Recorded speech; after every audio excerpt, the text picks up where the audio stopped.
And this morning we're reading from Canto number 4, chapter number 27, entitled Attack by Chandavega on the city of Puranjana. And today we're reading from text number 23. Tato vihata sankalpa kanyaka yavaneshwaram Mayopadishtamasādya Vavre namna bhayam patim. Translation and purport by His Divine Grace Srila A.C. Bhakti Vedanta Swami Srila Prabhupada Ki. Translation. After she was thus disappointed by me, with my permission, she approached the king of the Yavanas, whose name was Bhaya, or fear, and she accepted him as her husband. Purport. Being the most perfect Vaishnava, Sri Narad Muni is always willing to do good to others, even to one who curses him. Although Kala Kanya, the daughter of time, was refused by Narad Muni, she was given a shelter. Of course, no one could give her shelter, but a Vaishnava gives shelter somewhere to such an unfortunate girl. When Jara, old age, attacks, everyone dwindles and deteriorates. In one stroke, Narad Muni gave shelter to Kala Kanya and counterattacked the ordinary karmis. If one accepts the instructions of Narad Muni, the ocean of fear, bhaya, can be very quickly removed by the grace of that great Vaishnava. Srila Prabhupada Ki.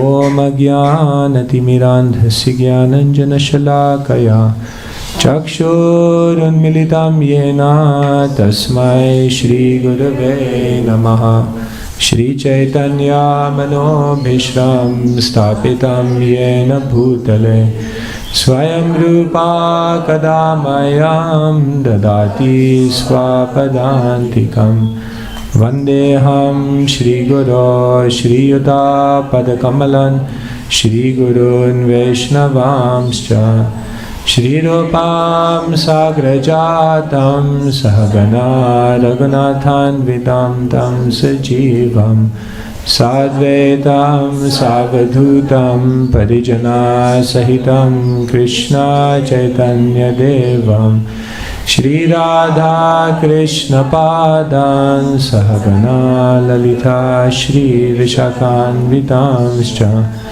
He Krishna Karuna Sindhu Dinabandhu Jagatpate Gopesha Gopika Kanta Radha Kanta Namostute Tapta Kanchana Gaurangi Radhe Vrindavaneshwari Vrishabhanu Sude Devi Pranamami Hari Priye Vancha kalpatarubhyascha kripa sindhubhyaevacha patitanam pavanebhyo vaishnavebhyo namo namaha. Shri Krishna Chaitanya Prabhu Nityananda Shri Advaita Gadadhara Shrivasadi Gaura Bhakta Vrinda Hare Krishna Krishna Krishna Hare Hare Hare Rama Rama Rama Hare Hare. Srila Prabhupada Ki. The spirit soul is unwilling to go back home, back to Godhead. Srila Prabhupada said, causeless unwillingness. Very, very stubborn, very, very uncooperative in this endeavor to actually find its true happiness.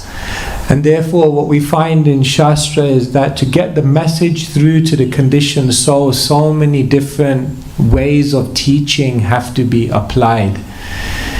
If it's a good student, then all you have to do is sit with them nicely in a room and just tell them how it is, and they understand.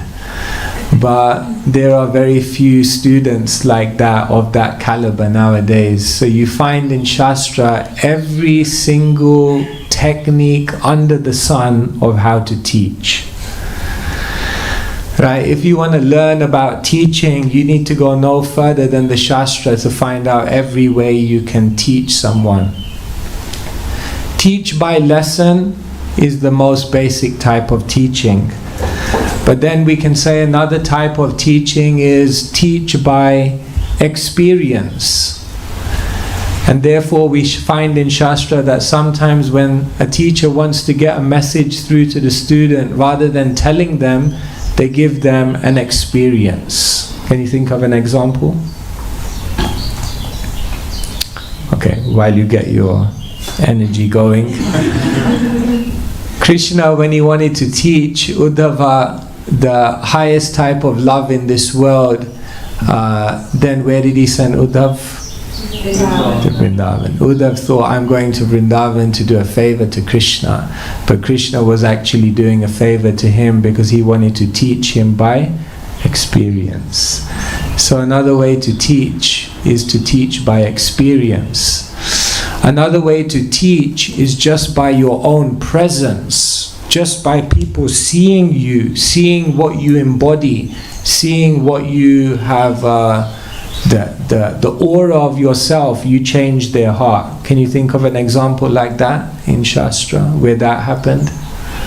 Where simply by seeing, the hearts of the people changed. Yes, when Lord Chaitanya met who? Yes, Prakashananda Saraswati and the Mayavadi sannyasis. I mean, they were Mayavadis, so effulgence was very high on their, kind of appreciation list. And when they saw the effulgence of Sri Chaitanya Mahaprabhu, who was molten gold, then it was like, okay, wow, his countenance was enough to convince them. Then we can say another way to teach is you don't have to teach by telling the person directly, but what you can do is teach the person by directing them to someone else who can teach them. Can you think of an example in Shastra like that? Where someone wants to learn something and the other person says, yeah, you can learn, but you should go to this person. They are close by and they... Yeah? Yes? Yes, exactly. When Vidura and Uddhava are speaking, and Uddhav is telling Vidura all about Vrindavan, he wants to learn more and more, then later on he's told to go to Maitreya, who is very close by and who also heard from Krishna. Sometimes we have to teach someone by seemingly deviating them from the course. In other words, it seems as though they're giving an instruction which is deviation, but it's necessary to teach them that deviation before they can go forward. Can you think of someone who came in the course of time to deviate, but who was actually playing the part of the Lord to actually bring people closer to the ultimate truth?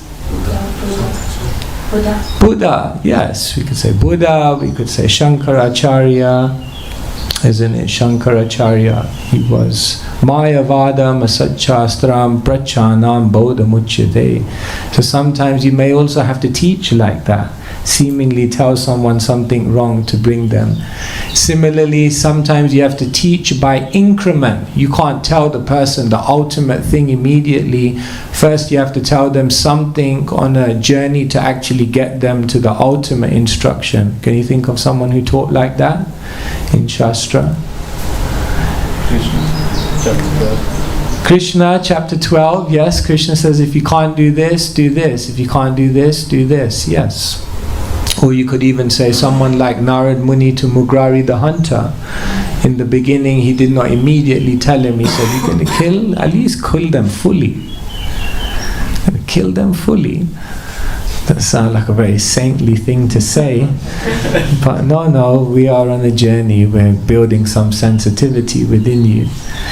And here we find in the Shastra another way to teach. You teach by metaphor, you teach by giving an example, you teach by telling a story, you teach not by telling that person directly that basically you're wasting your life, but you teach them by telling a story in which they think, my God, this is my life. And it's very, very powerful because the false ego within us is so heavy. We're not just ready to accept that we're wrong. You maybe, just maybe, have noticed a small, slight tendency in our consciousness to be defensive. Of course, maybe it's never happened to you. But there is sometimes, situations where devotees or people may come and point something out to us. And of course, our first reaction is to be incredibly accepting. No. Incredibly defensive. They say we are judges for other people's mistakes and we're lawyers for our own.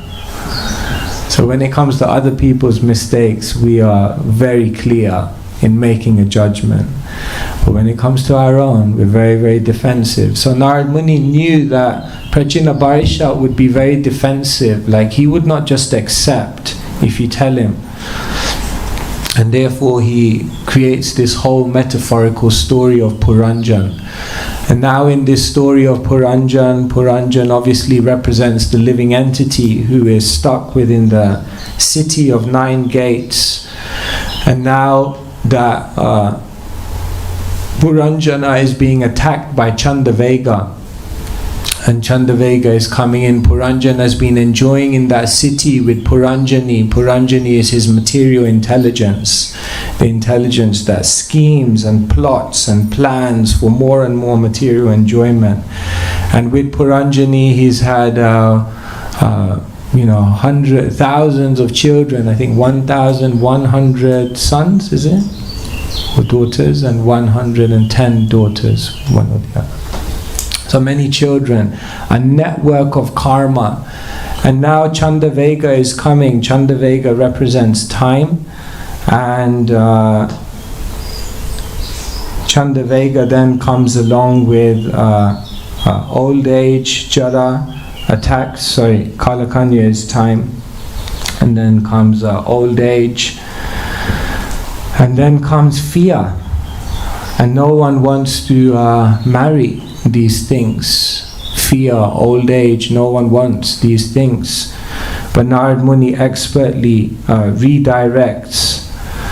And thus, Srila Prabhupada writes in the end of the purport, if one accepts the instructions of Narad Muni, the ocean of fear can be very quickly removed by the grace of that great Vaishnava. So, yes, this is remember this is a metaphorical story, but it's having a very, very deep lesson at every stage. So here, in today's verse, the stage is that no one wants fear in their life. And by the expert instruction of Narad Muni, fear can be removed. So much fear in our life. We fear about our health, we fear about our future, we fear about our relationships, we fear about the past and the mistakes we've made, we fear about the future and what decisions I will have to make. If we're happy, we're fearful that it will end, and if we're unhappy, we're fearful it may never end. So much fear. Therefore, when they ask Srila Prabhupada, what do you feel when you chant Hare Krishna? Srila Prabhupada said, I feel no fear. Abhay Charanara Vinda. One who is fearless, having taken shelter of Lord Krishna's lotus feet. So in the world today, there's so much fear. Of course, fear has its role to play as well. There is a instinctive kind of inbuilt type of fear within us, which is very good. Like, when you walk across the road and you see a car coming at 100 miles per hour and you feel some fear, that's probably a good thing, because it means it helps you to survive in this world, it helps you to be alert. So there's a type of instinctive fear within us, which is actually inbuilt, which is actually very, very good. However, there is another type of fear within us which is very, very artificial. This other type of fear within us which is based on a false conception of reality. This type of fear is the fear that the Bhagavatam describes that we have to try to get rid of. Bhayam dvitiya bhiniveshadasya dishada petasya viparyayo smriti tanmayayato buddha abhajetam bhaktyayakayesham gurudevatatma. The Bhagavatam in the 11th canto describes where fear comes from. Ishada petasya. The first stage of fear is that one turns away from Krishna. Krishna bahir muga haya Bhagavan chakare nikata stamaya dore japatiya dhare. The first stage of fear is that you turn away from Krishna. The second stage of fear is after you've turned away from Krishna, dvitiya, you begin to see a reality, but you see a reality in which Krishna isn't in the picture. So then, once you see a reality in which Krishna isn't in the picture, then what happens? Tanmayayato, you become overcome by illusion. Maya basically covers you. And then bhayam, fear comes, because basically you've taken Krishna out of the picture. So therefore, to reverse the process, we have to turn back to Krishna. We have to see the world with Krishna in the picture. And when we see Krishna, when we see the world with Krishna in the picture, then there can be no Maya, because Krishna Surya Samahoya Maya Krishna Surya Samahoya Maya Andhakar Yaha Krishna Tahan Nahi Maya Radhikar. So as soon as you turn to Krishna, you see the world with Krishna in the picture, then there's no Maya, and if there's no Maya, then there's no fear. So therefore the whole process of Krishna consciousness is to try to keep bringing Krishna back in. Trying to see Krishna as part of the equation, part of every single situation in this world, and then you'll have no fear. But people are going about the wrong way to try to remove their fear. They're trying to do it on a physical level by creating all kinds of arrangements. They're trying to do it on a mental level by trying to cultivate all different kinds of mindsets. But the real fearlessness only comes when you bring Krishna into the picture, because then there's no room for Maya, and when there's no Maya, there's no fear. So this is a very, very deep science of how to actually remove fear at its very root. Thousands of years ago, there was a very famous king called Bhatrahari. Have you heard the name?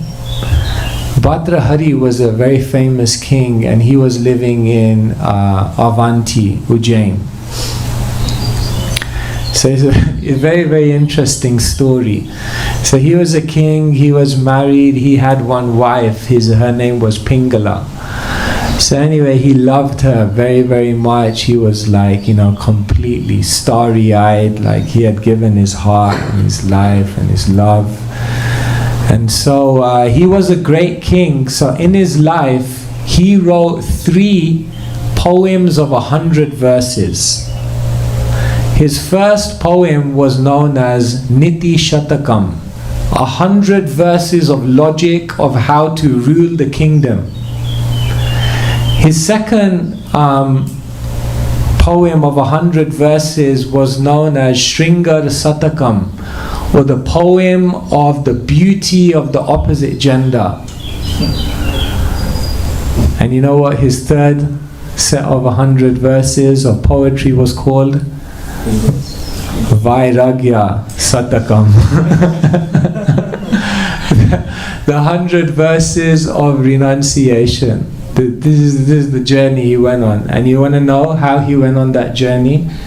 So basically he was a great king, so he wrote all these wisdom about how to rule. Anyway, at one point in his journey as a king, as a Raja Rishi, naturally when a sadhu or a saintly person comes, then you receive them very nicely. So he was ruling his kingdom in Ujjain, in Avantipur, and then one day a very saintly person came. So the saintly person was very pleased with him, and therefore he decided to give Bhadrahari a gift. And the gift that he gave Bhadrahari was a fruit, and it was the fruit of immortality. In other words, whoever would take this fruit would become immortal. So Bhadrahari was very happy to receive his fruit from the sage, and as the sage went off, he thought, should I take the fruit myself? Then I'll be immortal. So that's a good idea.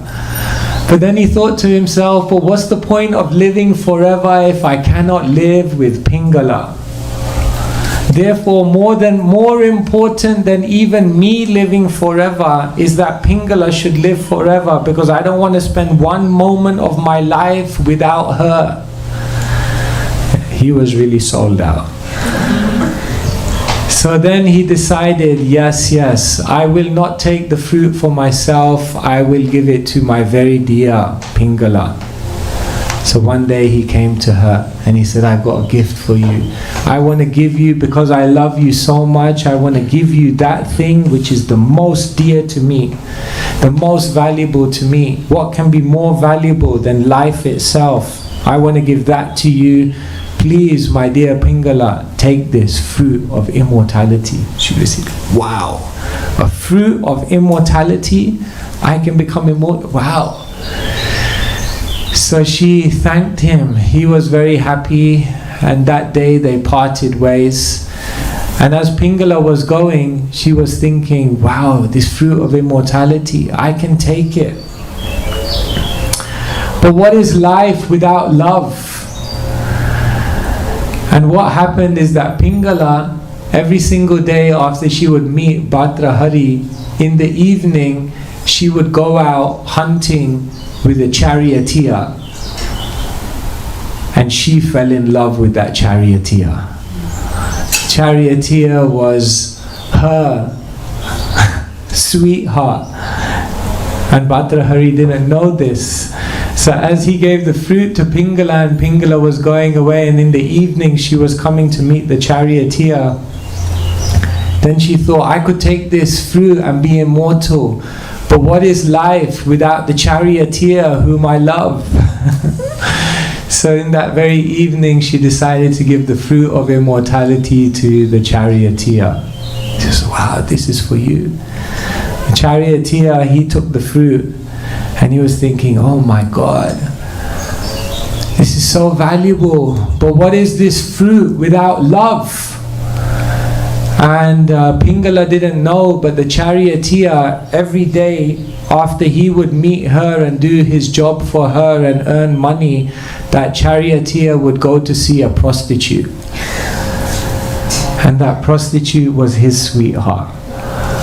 And so after he took Pingala out for that day, then he went home, and then in the very next scene he met his sweetheart, the prostitute, and he said, I have something very valuable to give. I could take this fruit and be immortal, but I don't want to live without you, and therefore you please take this fruit. And so he gave the fruit to that prostitute, and the prostitute went. And when she went back, she said to herself, all my life I was looking for this person who I could be with, because I knew that if I could be with this person, then my life would be perfect, my life would be beautiful. But I was thinking, this person is so high, this person is so elevated, this person is so powerful. What can I give this person? How can I attract this person's attention? I don't have anything within my power to attract this person's attention. But now I have the fruit of immortality. And now this person who otherwise I could never get their attention, I can get their attention now. And so the very next day the prostitute went to the palace. And in the palace she said, I have to see the king, Bhadrahari. He doesn't want to see me, I'm insignificant, but I have something for him that I know will attract his attention. And so she got an audience with Bhadrahari. And she came to Bhadrahari and she said, I have something for you. I could be immortal. He's thinking, this sounds familiar. I could be immortal, but I have to give it to you. And as soon as Bhadrahari saw Jagannath, Jai Shri Jagannath Baladev Subhadra Maharani ki Jai, Shri Gunidai ki Jai. As soon as he saw the fruit of immortality, he said, there can't be two of these. There can only be one. And that means I gave it to Pingala. Pingala gave it to the charioteer. The charioteer gave it to the prostitute. And the prostitute is coming back and giving it to me. This is the original love triangle. And he realized, oh my God, there's no love in this world. You give your love to someone, you give your heart to someone, they give it to someone else, they give it to someone. No one is reciprocating with anyone else. Therefore, why will I now keep giving my love to someone in this world who will just, I gave you my heart, and the very next day you threw it away. I'm not going to be involved in any of this anymore. And therefore, after his 100 verses in which he glorified Pingala's beauty, then he created another 100 verses called Vairagyastakam, in which he gave his realizations of renunciation. But why am I telling you this story today? Because in one of his verses of Vairagyastakam, the 100 verses of renunciation, he says something about fear which is very, very interesting. So shall I read that for you? Yes. This is his realization. Bhoge rogha bhayam kule chuti bhayam vite nripalad bhayam mane dainya bhayam bale ripu bhayam rupe jaraya bhayam shastre vadi bhayam gune khala bhayam kaye kritan tad bhayam sarvam vastu bhayan vitam bhuvinrinam vairagyameva bhayam. It's very beautiful. This is what he says in one of his verses of Vairagyastakam about fear. The first thing he says is, he says, Bhoge roga bhayam. Enjoyment fears disease. Okay, just remember these bites of wisdom which he gives. First thing is, he says, enjoyment fears disease. Second thing he says is kule chuti bhayam. Attachment fears loss of family. Then he says vite nripalayad bhayam. Greed fears loss of money. Then he says, Bale ripu bhayam. The powerful fear their enemies. Then he says, Rupe jaraya bhayam. Beauty fears old age. Then he says, Shastre vadi bhayam. Scholarship fears new theories. Kaye kritanat bhayam. And everyone fears death. So this is very, very interesting. Basically, he's explaining where fear comes from. Enjoyment fears disease. When we try to enjoy, when we base the value of our existence on how much we're able to enjoy, then what we're constantly fearing is that there will be some disease. Because disease means sensory capacity becomes diminished. So if sensory capacity is diminished and your concept of life is maximum sense gratification, then naturally you're going to fear disease. Therefore, I remember one of my relatives, he was like so stubborn that for his life he would never go to the doctor. And I was like, why would you not go to the... He said, because I'm scared they're going to tell me there's something wrong with me. But I said, but you know, what if you do have something wrong with you? Aren't you scared of that? He said, no, I'm more scared that they will, about how that whole thing will feel. So better, even if I have something wrong with me, I can deal with that. But I don't want to know about it. I just want to get on with my life. Interesting. And attachment fears loss of family. Right? Because we are attached to individuals, therefore there's this constant fear that people will disappear from my life. Right? Therefore this fruit of immortality was being given. Because, it's very different. Of course, there's a spiritual version of this. Even Haridas Thakur, he said to Chaitanya Mahaprabhu that, let me leave this world before you leave, because I will not be able to bear seeing your disappearance from this world. But in the material sphere, a lot of this is based on enjoyment, that people feel if other people are not there, how will they be able to enjoy in their life?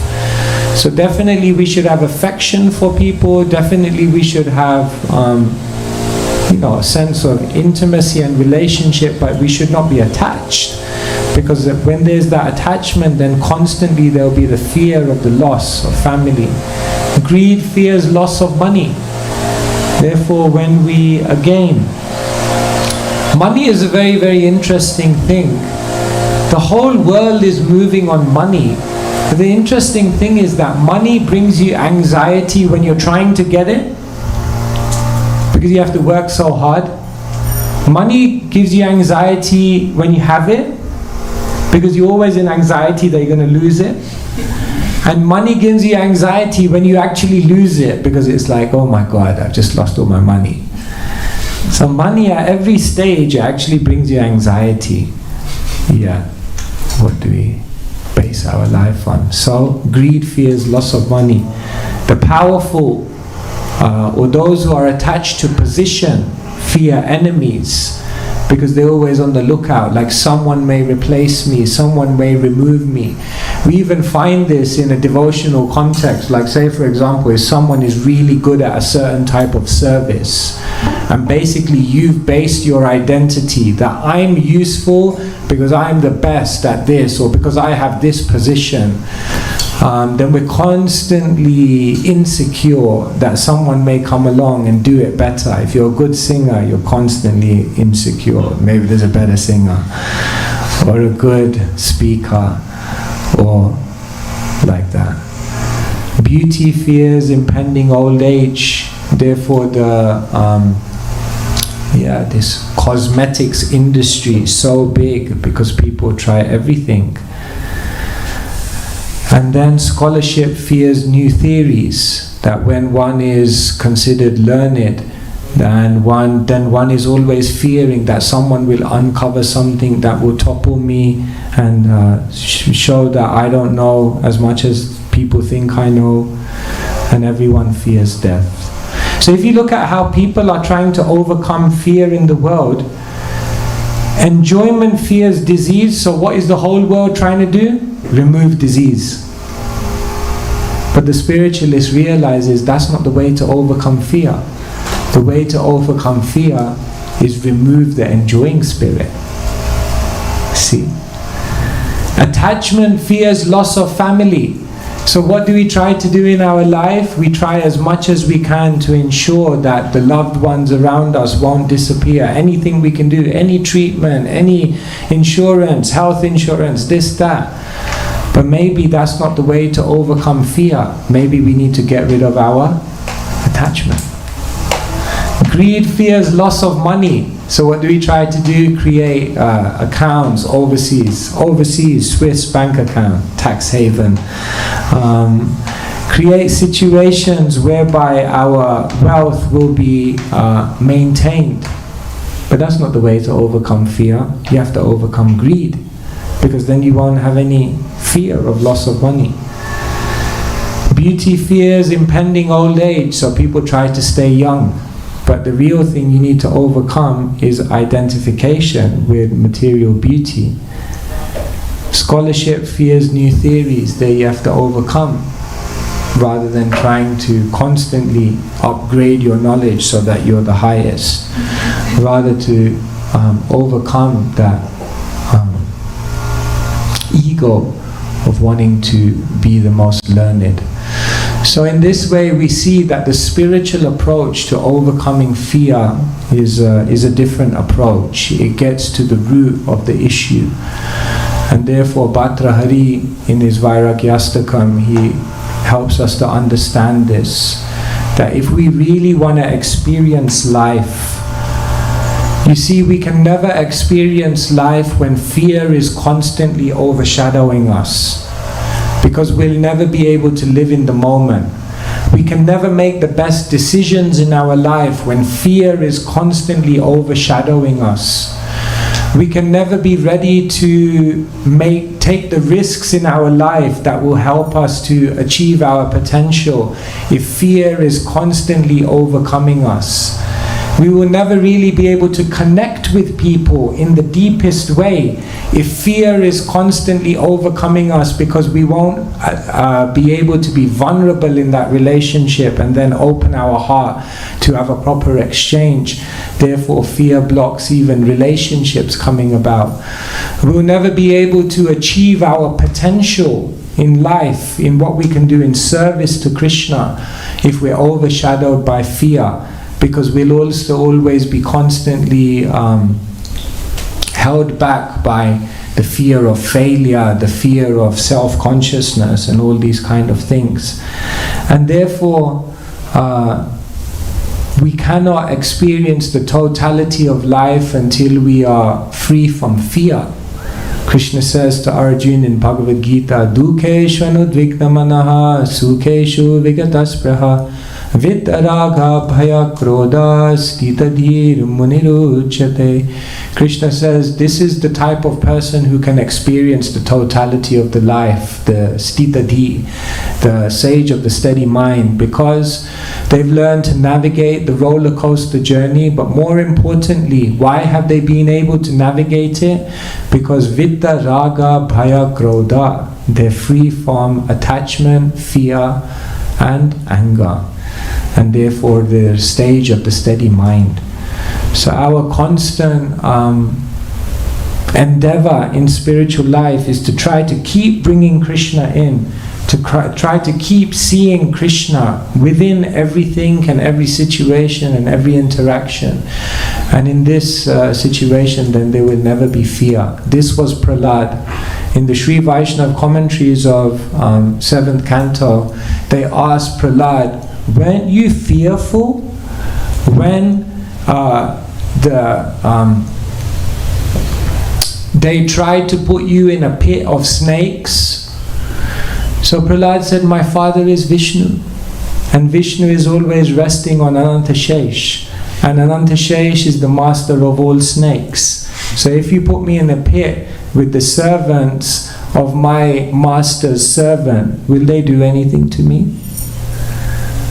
They asked Prahlad, no, but they threw you in a fire. Were you not fearful? Prahlad said, the fire, my father is Vishnu. And the fire, Yagyavai Vishnu, the fire represents the mouth of Vishnu. So if you put me in the mouth of my father, you think he will eat me? Wow. He said, but Prahlad, were you not fearful when they gave you poison? Prahlad said, when they churned the milk ocean, then Lakshmi came out. My father is Vishnu and Lakshmi is my mother. And then also came from that churning of the milk ocean was poison. That means poison is my maternal uncle. So if you put me in contact with my maternal uncle, you think I will die? Wow. Yo mam pasyati sarvatra sarvam chami pasyati tasyaham na pranashyami sachame na pranashyati. Krishna says, for one who sees me everywhere and sees me in everything, I am never lost, nor is he ever lost to me. So how do we develop that kind of vision where we see Krishna everywhere? As soon as you have that vision, then there's no fear. No fear, then you can have proper relationships, then you can make proper decisions, then you can achieve what you're meant to achieve in this life for Krishna. And then you can live life and experience the presence instead of constantly being worried about the past or the future. Brahma Bhuta Prashanatma na sochati na kankshati. There's no lamentation about the past, no hankering for the future, but your Prashanatma, fully joyful soul in the here and now, being established on the Brahman, the realization of the Supreme Lord. So Narad Muni here helps us to, by his instructions, remove Bhaya from our life. And this is the purpose of Bhagavatam. Narayanam namaskritya naram chaiva narotamam devim saraswatim vyasam tato jayamudira. So we're on a mission to conquer. And one of the things we have to conquer in our life is we have to conquer over fear. And in that very means, in that very conquest to conquer over fear, the Bhagavatam is the very means of conquest. If you keep the Bhagavatam close to you, then these stories, these mentalities and consciousness of the devotees, we can begin to absorb it, and then we can achieve the same results. Hare Krishna, Krishna Krishna, Hare Hare, Hare Rama, Rama Rama, Hare Hare. Grantaraj Srimad-Bhagavatam ki jai. If we have a few minutes, it's 8:30. Yeah.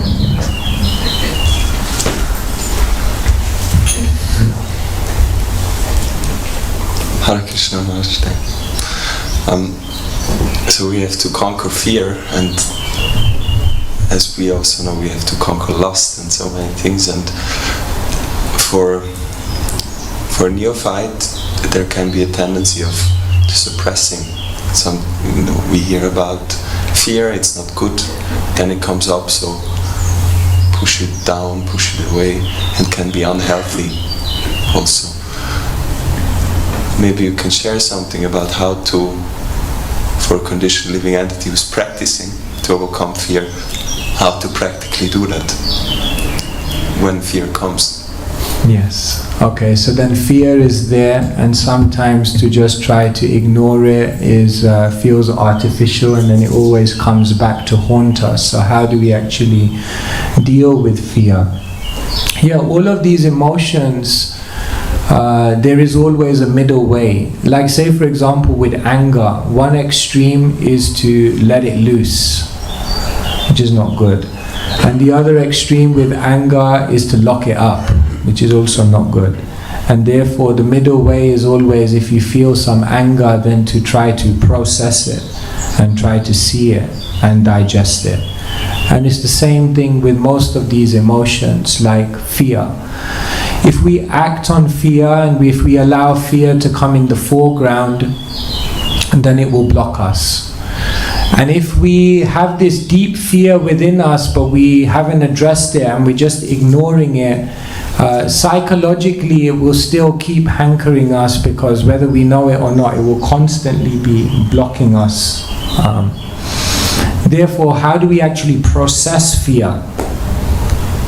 So the first thing is, that's why the Shastra is there.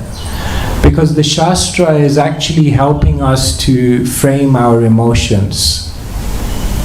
You see, they say a Kanistha sees the Shastra through their emotions, but the Madhyam sees their emotions through the Shastra. So what Shastra is doing is giving you an opportunity to see your own emotional state from an elevated vantage point that you're not at the moment. So you have fear, and then you read the Bhagavatam, the interactions of Krishna's devotees, and then gradually you become more equipped to see that your fear is irrational. When you open the Bhagavatam, then Prabhupada says you can see Krishna in every single page of the Bhagavatam. Krishna tulya Bhagavata vibhu sarvashray prati shloke prati akshare nana arthakai. Krishna tulya, Krishna is the Bhagavatam. So here you're coming face to face with Krishna. So that's why when we read, oftentimes we have that experience also when we read or when we're in a class, at least in those moments fear disappears, because immediately we've brought a transcendental perspective to it.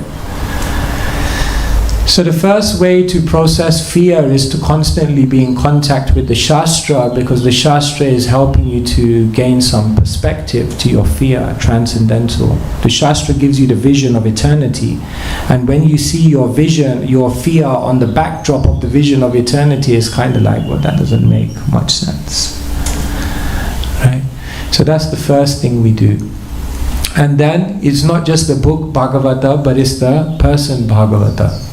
So then the Vaishnavas, then Guyam Akyati Prachati, one should reveal the fears to the Vaishnavas. And by sharing the fears, by then getting the transcendental perspective from them. I was reading yesterday on the plane, the one good thing about a delayed flight is I got a lot of reading done. So I was actually somehow on my phone, what appeared yesterday was I had made some notes from Amritavani, which is Bhaktisiddhanta Saraswati Thakur's instructions. And he writes this is amazing, I really like this. He wrote, what does real association with devotees, what does it actually entail? How do you know if you're actually associating with devotees? And this is what he says. Real association with devotees is only if you do three things. Number one, if you're honest in your dealings with that person. If you associate with a Vaishnava but there's no honesty in that dealing, you can't really have been said to associate. And then he says the second thing is, only if there is exchange of Harikatha or some Vani from the Shastra. That has to be there, otherwise you haven't really associated. And he says the third thing is there then has to be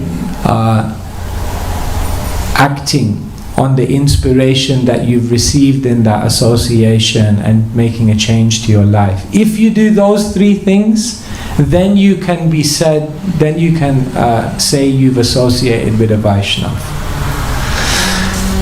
You're honest, you gain some transcendental perspective together, and then you go and make a change in your life based on what you've actually interacted. Then you've actually had association of a Vaishnava. That was like, wow. I think I need to do some more sadhu sangha, like real sadhu sangha. So then we're going also to the person Bhagavata, and through them we are processing our fear. And then of course we are turning to the holy name of Krishna, because in this day and age, Kali Kaler Nama Rupe Krishna Avatar. If we want to really bring Krishna in his most powerful way in this age, then it has to be through Nam. Therefore, Indra Prabhu says, Krishna says, Mam ekam saranam braja. But Mam, in the age of Kali Yuga, Kali Kaler Nam is Nam. So therefore, Nam eka saranam braja. Nama ekam, Nama ekam. One must take the name of Krishna. So then yes, to then process that fear by coming in front of the holy name of Krishna, and then allowing Krishna, who even fear personified is running away from, that Krishna in the form of Nam can remove. So these are some ways in which we process fear. by gaining transcendental perspective through the Shastra, through the Vaishnavas, and then to ultimately come before Krishna and allow Nam to remove the apprehension. Yes. Okay, Prabhu, and then Mataji.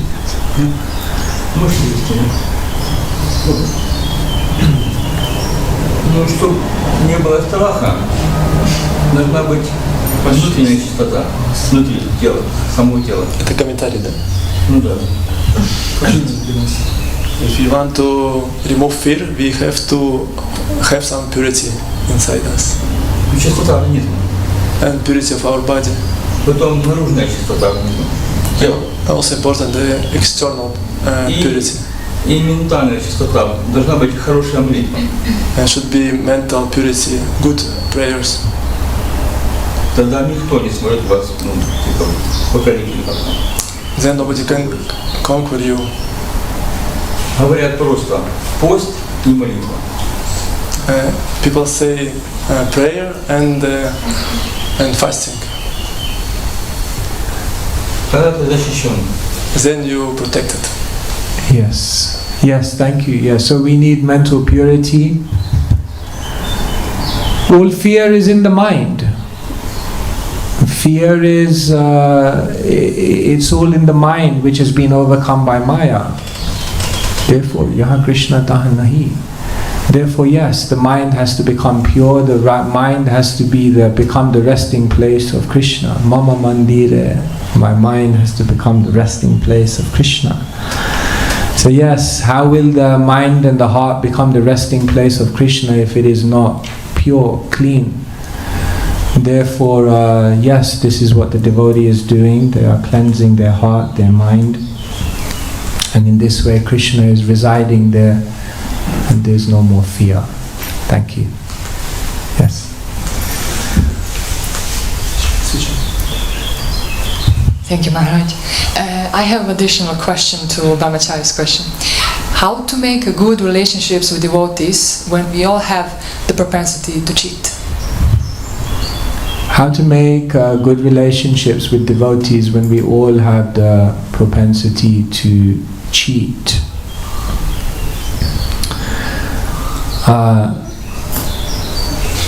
Don't cheat.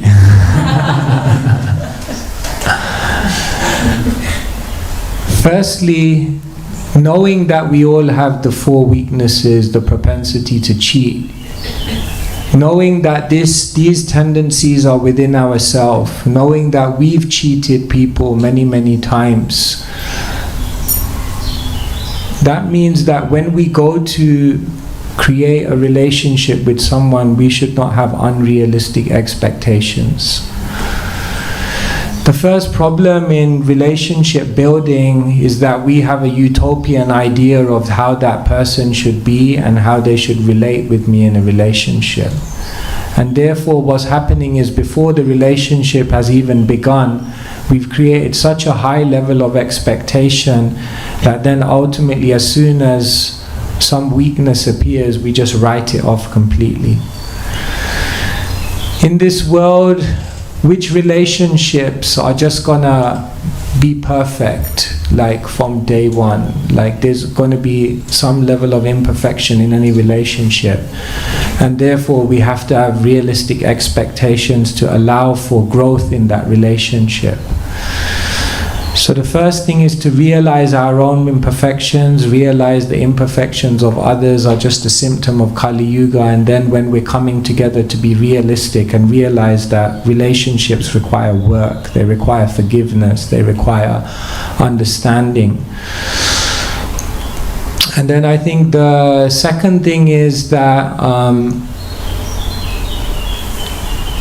see, like Bhaktisiddhanta Saraswati Thakur said, weakness is not a problem, but duplicity is, or cheating is. So in our weakness, we should try to factor in honesty. So even if there's some cheating or some weakness, very quickly we have to come back and bring honesty back into that relationship. And honesty requires humility. Therefore, without relationships, without humility, there is no relationship. So it means relationship building means, number one, realistic expectations. Number two, it means honest declarations of when one is falling short, and one is honest about that and ready to try to take the humble position and improve. And ultimately, relationships work and overcome even cheating propensity when somehow in that relationship we can inspire each other to go to Krishna. Because as we inspire each other to go to Krishna, you see, sometimes you'll be in a relationship with someone and you know they have weaknesses, you know they're cheating, but in that relationship, if you can still somehow make it that you inspire each other to go towards Krishna, then they will improve, you will improve, and by helping each other to elevate yourselves, then you'll elevate yourselves out of that cheating as well. And sometimes relationships, you just have to give them some breathing space and say that in this relationship at this time there's no opportunity for growth or improvement. So at this time we don't write it off, but we just let it be. And we come back to a relationship when there is scope for improvement. So sometimes you may also have to do that. Some ideas. Yes? My question was related to the fear of uncertainty. My question was in relation to the fear of uncertainty and also a discontentment. I was this morning listening to a lecture by His Holiness Bhakti Swami Maharaj, and he said, similarly, like you said, living in the now, and he was mentioning that. And one thing that really stayed with me is that he said how a devotee should always be discontent with how they are serving and how much they can do in spiritual life. So this is something that really, in a good way, scarred me, this discontentment. And at the same time, I was quite reflecting, and even through your lecture, I think that reflection deepened that if I really examine myself, that I can know what is the right thing to do, which path to head, and how to follow what I chose in a way. But at the same time, I think this fear of uncertainty is just so strong. And at the same time, when you're also discontent with your own self, at least for me on a personal level, I feel like I'm not, good enough in a way or something. And then to really think that, okay, my goal is so high and I'm like this. And that discontentment and fear of uncertainty somehow comes together. And maybe it's not even a properly framed question, but if you could please address this in some way, that would be very kind. Thank you. Yes. Yes, a devotee should also be discontent. In Bhagavad Gita, Krishna says, Santushta Shatatam Yogi, that the yogi is fully satisfied, fully content. But then even that has to be framed. In the Niti Shastra, it said that there's 3 things a devotee should always be satisfied with, and 3 things they should always be dissatisfied with. First, I'll tell you the ones you should be satisfied with. The 3 things Niti says you should be satisfied with is, number 1, whoever you get married to. There's always a tendency, the neighbor has a better husband, the neighbor has a better wife. No, whoever you got married to, that is also Krishna's arrangement. Second thing, whatever prasadam you get, you should be satisfied. Whatever prasadam comes, perpetual can be potatoes again. And the third thing is how much wealth you have. That's whatever wealth comes by Krishna's. Because if you have more or if you have less, wealth means if you don't have it, you're crying, and if you have it, you're crying. There's a story actually. One man, he went to the hospital. It was like a mental health hospital. So he went into a room and the person was like, Lulu. He goes, wow, what happened to this person? Because he wanted to get married to Lulu, but she left him. He goes, oh God, man, it's powerful. He He went to the next room, and then the person was in there. It's got Lulu, Lulu. He goes, Mike, what happened to this person? This Lulu is powerful. And he said, no, this is the one that got married to Lulu.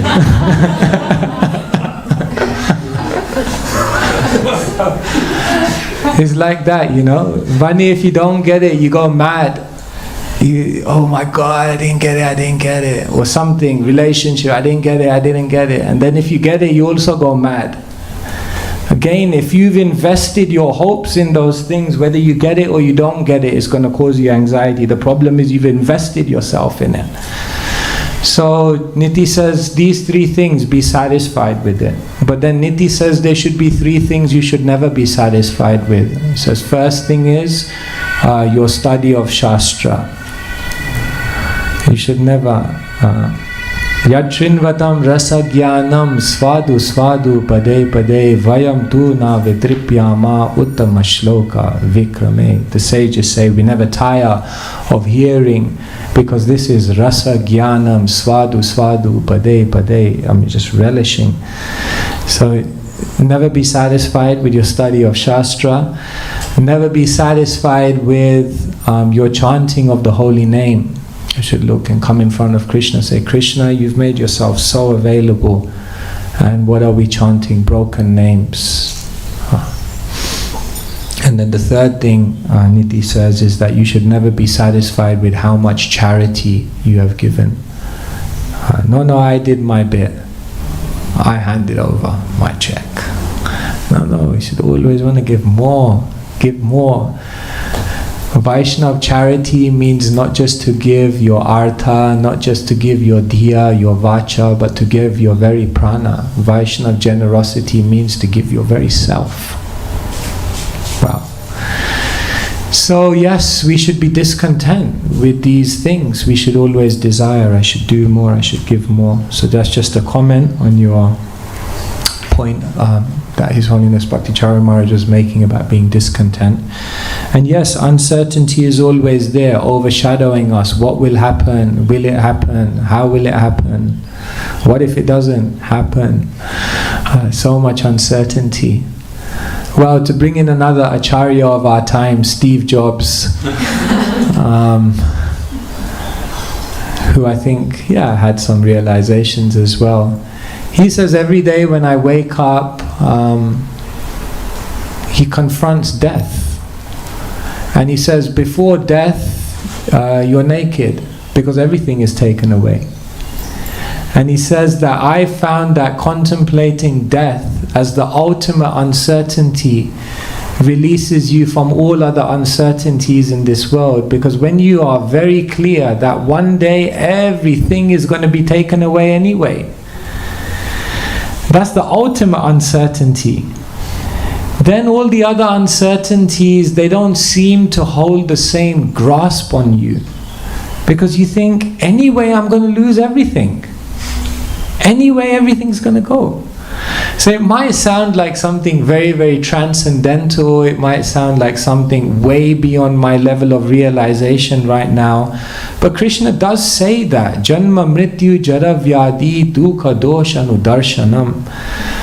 Be awake to the reality that this whole world is volatile. This whole world is constantly changing. Change is unstoppable, is unpredictable, and is uncontrollable. It's definitely going to happen. You don't know how it's going to happen, and you don't know when it's going to happen, but one thing you can be sure of, it will definitely happen. And therefore this world is uncertain. We think uncertainty is in a decision. We think uncertainty is in a direction. It's also a risk to not take a risk. You ever thought about that one? It's a risk to not take a risk. We think that action brings uncertainty, but inaction brings just as much uncertainty.